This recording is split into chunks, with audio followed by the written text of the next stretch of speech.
अस्सलामुअलैकुम। उम्मीद है आप सब खैरियत से होंगे। आज हम देखेंगे चैप्टर 3 का क्वेश्चन नंबर 14। इसमें क्या कहता है, कंपनी के पास 3 लाख डिबेंचर्स हैं और कंपनी 30 जून और 31 दिसंबर को इंटरेस्ट पे करती है। अब कंपनी के ऊपर है कि वो अपने ही इशू किए हुए शेयर कैंसिल कर दे, रखे या फिर री इशू कर ले। अब कंपनी ने क्या किया कि अपने ही शेयर जो थे वो परचेज के लिए 31 मार्च को 300 डिबेंचर्स शेयर्स नहीं डिबेंचर्स खरीदे एट 97 रुपीज़ एक्स्ट्रा इंटरेस्ट के साथ, और 1 नवंबर को भी उन्होंने 150 डिबेंचर्स खरीदे 98 रुपीज़ पे कम इंटरेस्ट के साथ। बाद में 31 मार्च को परचेज किए हुए डिबेंचर्स जो है वो कंपनी ने 31 दिसंबर को कैंसिल कर दिए।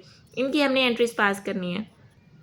सबसे पहले हम डेट वाइज इसको मेंशन करेंगे। जर्नल में एंट्रीज हम डेट वाइज मेंशन करते हैं। सबसे पहले हमारे पास 31 मार्च वाली एंट्री आएगी जहाँ पे कंपनी ने अपने डिबेंचर्स खरीदे 397 के प्राइस पे। उसके बाद कंपनी ने इंटरेस्ट भी पे करना था लोगों को, जो डिबेंचर्स लोगों के पास थे और अब कंपनी ने ख़रीदे हैं, तो उस पर उनकी अमाउंट और इंटरेस्ट लोगों को पे करने के बाद अपने पास डिबेंचर परचेज़ किए जाएंगे। इसमें यहाँ पे एक्स इंटरेस्ट है, मीन्स ये कि 97 की प्राइस में जो है इंटरेस्ट शामिल है, या इंटरेस्ट हम उनको अलहदा से पे करेंगे। इंटरेस्ट की कैलकुलेशन की 30,000 डिबेंचर्स पे 12% हम इन पे रेट लगाएंगे, और जनवरी से लेकर मार्च तक 3 मंथ्स का इस पर हम इंटरेस्ट कैलकुलेट करेंगे तो 900 हमारे पास इसकी वैल्यू आती है। क्योंकि हम इनको अलग-अलग पे कर रहे हैं, इंटरेस्ट भी और डिबेंचर्स की प्राइस भी, तो इन दोनों को सम करके हम टोटल जो है बैंक पे से डिडक्शन करेंगे 30,000 की। नेक्स्ट हमारे पास आ जाता है 30 जून, जब हमने इंटरेस्ट पे करना होता है। इंटरेस्ट ऑन डिबेंचर यहाँ पे हम पे करेंगे और बैंक अकाउंट के थ्रू पे करें, क्योंकि अब ये वाले डिबेंचर्स हमारे पास हैं और इसका इंटरेस्ट भी हमें मिलेगा एज अ रेवेन्यू। तो यहाँ पे हम इंटरेस्ट ऑन ओन डिबेंचर भी मेंशन करेंगे। हमारे पास 3 लाख डिबेंचर से टोटल, उसमें से 30,000 तो है हमने इशू कर लिए हुए, हमने परचेज़ कर लिए थे, तो इसलिए बाकी हमारे पास 2,70,000 डिबेंचर्स बचते हैं, जिस पे 12% इंटरेस्ट रेट लगा के जनवरी से लेकर जून तक का हम इंटरेस्ट कैलकुलेट करेंगे।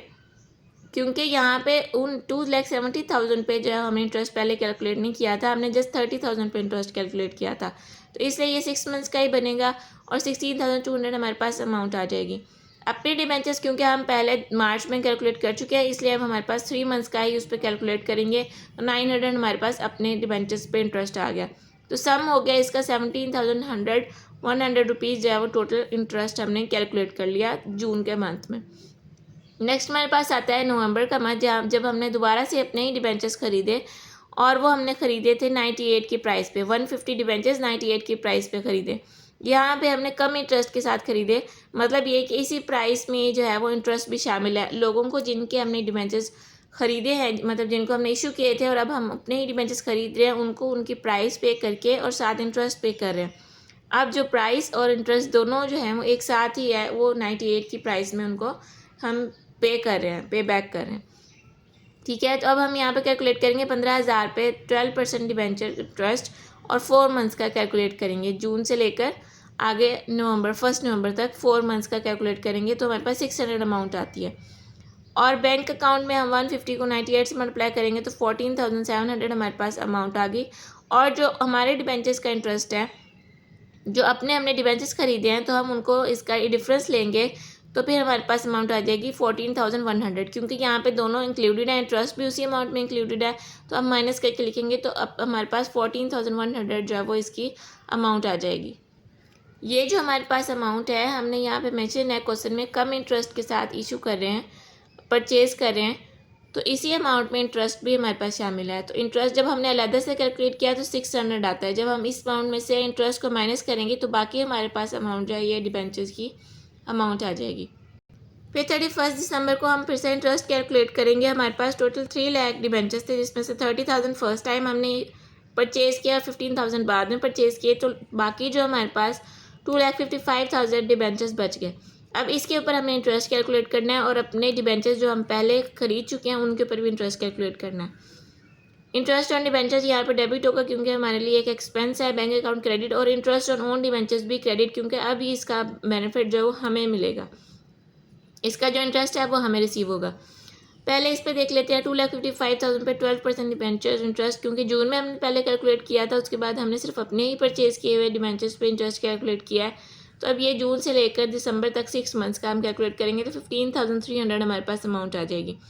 अपने डिबेंचर्स जो पहले 30,000 थे उस पर 12% 6 मंथ्स का कैलकुलेट करेंगे, क्योंकि हमने इसमें मार्च में कैलकुलेट, आई गेस मार्च में, एक मिनट, जून में हमने पहले कैलकुलेट किया था। जो हमने मार्च में ख़रीदे थे उन पे हमने जून में इंटरेस्ट कैलकुलेट किया था। तो अब जून से लेकर दिसंबर तक हम इन 30,000 वाले डिवेंचर्स पे इंटरेस्ट कैलकुलेट करेंगे, दैट इज़ 1800।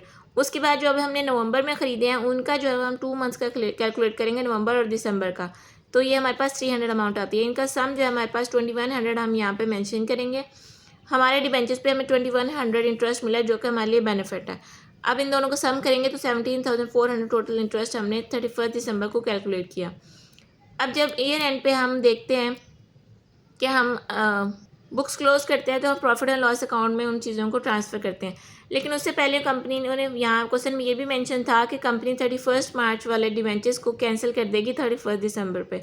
तो उसकी एंट्री देख लेते हैं। जब हमने कैंसिल करना होता है तो हम फेस वैल्यू से डिवेंचर्स को उनकी इंटरेस्ट रेट के साथ जो है वो डेबिट करते हैं। तो यहाँ पे हमने 300 को 100 के साथ मल्टीप्लाई किया, ये क्योंकि हमारे पास 100 जो थी फेस वैल्यू थी, तो हमारे पास 30,000 डिवेंचर्स डेबिट हो गए। हमने ख़रीदे कितने थे 97 की प्राइस पे, तो 29,100 हमारे पास ऑन डिवेंचर्स की अमाउंट आ गई। अब हमें प्रॉफिट कितना हुआ, 30,000 के थे, लेकिन हमने कितने के ख़रीदे 29,100 के, 900 का हमें प्रॉफिट हुआ, तो उसको हम प्रॉफिट मेंशन कर देंगे। नेक्स्ट बारी आ जाती है, इस प्रॉफिट को हमने जब बुक्स क्लोज कर रहे हैं तो इस प्रॉफिट को हमने कैपिटल रिजर्व के अकाउंट में ट्रांसफ़र कर देना है। तो ये हम पहले भी एंट्रीज कर चुके हैं पिछले क्वेश्चन में भी। तो यहाँ पे हम प्रॉफिट और redemption of debentures account debit करेंगे, क्योंकि यहाँ से हम इसको ट्रांसफ़र कर रहे हैं तो ये कैंसिल हो जाएगा और कैपिटल रिजर्व अकाउंट में ये चला जाएगा, ट्रांसफ़र हो जाएगा, इसलिए इसको हम क्रेडिट कर रहे हैं। फिर हमने जो है वो इंटरेस्ट ऑन डिबेंचर्स था उसको प्रॉफिट एंड लॉस अकाउंट में डेबिट करना था, क्योंकि ये हमारे लिए इंटरेस्ट है। तो हमारे पास जहाँ जहाँ भी हमने प्रीवियसली इंटरेस्ट कैलकुलेट किया था 900, 17,100, 600 और 17,400, इन सब को सम करके हमारे पास 36,000 अमाउंट आती है। तो इसको हम प्रॉफिट एंड लॉस अकाउंट में ट्रांसफ़र कर देंगे, डेबिट हो जाएगा अकाउंट और ये क्रेडिट हो जाएगा। हमारे पास ये एक्सपेंस यहाँ से ख़त्म हो गया। नेक्स्ट, जब हमें प्रॉफिट हुआ था अपने डिबेंचर्स खरीदने पे, जो इंटरेस्ट कैलकुलेट हुआ वो हमारे लिए एज ए बेनिफिट था, एज ए रेवेन्यू था, तो उसको हम यहाँ पे डेबिट करेंगे और profit and loss account credit होगा। ठीक है, तो 900 और 2100 हमें प्रॉफिट हुआ था इस पर, सॉरी प्रॉफिट नहीं, इस पर इंटरेस्ट हमें मिला था अपने डिबेंचर्स पे, तो वो टोटल हो गया 3000। तो यहाँ पे हम इसको प्रॉफिट एंड लॉस अकाउंट को क्रेडिट करेंगे, क्योंकि ये रेवेन्यू है और हम इसमें ट्रांसफ़र कर चुके हैं। ये था आज का क्वेश्चन, और क्वेश्चन 15 एक लास्ट हमारा रह गया इंशाल्लाह, उसके बाद चैप्टर 3 कंप्लीट हो जाएगा। कोई भी कन्फ्यूजन हो आप ज़रूर पूछिएगा। अल्लाह हाफिज़।